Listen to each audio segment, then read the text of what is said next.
வணக்கம். நான் சுதர்ஷன் மகேஷ்.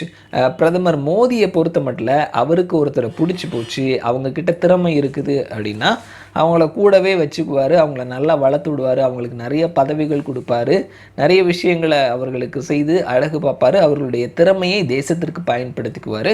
அதற்கு பல உதாரணங்கள் சொல்லலாம். அமித்ஷாலேருந்து ஜெய்சங்கர், அஜித் தோவல்னு பல பேர் நம்ம இதற்கு உதாரணமாக சொல்லலாம். அந்த வகையில் புதுசாக ஒரு பெயர் அடிபடுது. அவர் ஹர்ஷ்வர்தன் ஸ்ரிங்காலா.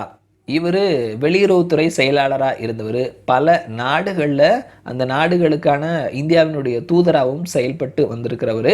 சமீபத்தில் நடந்த G20 மாநாடை, இந்த மாநாட்டினுடைய ஒருங்கிணைப்பாளராக இருந்து அதை வெற்றிகரமாக நடத்தி முடிச்சிருக்கிறாரு ஹர்ஷ்வர்தன் ஸ்ரிங்காலா.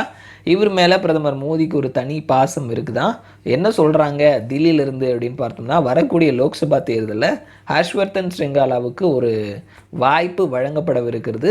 இன்கேஸ் அவர் ஜெயிச்சு அதே மாதிரி அடுத்த டேர்ம்லையும் பிரதமர் மோடியினுடைய அரசாங்கம் அமைந்தது அப்படின்னா வெளியுறவுத்துறையினுடைய இணையமைச்சராக இவரை போடுறதுக்கான வாய்ப்புகள் நிறையவே இருக்குது அப்படின்னும், ஜெய்சங்கருக்கு அப்புறமா இவரை கேபினெட்டில் சேர்த்துக்கிறதுக்கான வாய்ப்புகள் இருக்குது அப்படின்னு சொல்லியும் சொல்லப்படுது.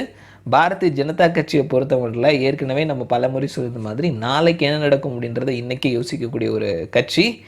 அதே மாதிரி ஒரு பர்சனுக்கு பதிலாக ஆல்டர்னேட்டிவாக இன்னொரு பர்சனை அவர் இருக்கும் பொழுதே உருவாக்கக்கூடிய ஒரு கட்சியும் கூட. ஜெய்சங்கருக்கு அடுத்ததாக அவருடைய இடத்துக்கு ஹர்ஷ்வர்தன் ஸ்ரிங்காலாவை உருவாக்குறதுக்கான பிளானிங் நடந்துட்டு இருக்குது அப்படின்றத தில்லியிலேருந்து சொல்கிறாங்க. மறுபடியும் நான் உங்களை இன்னொரு வீடியோவில் சந்திக்கிறேன். அது வரைக்கும் நன்றி.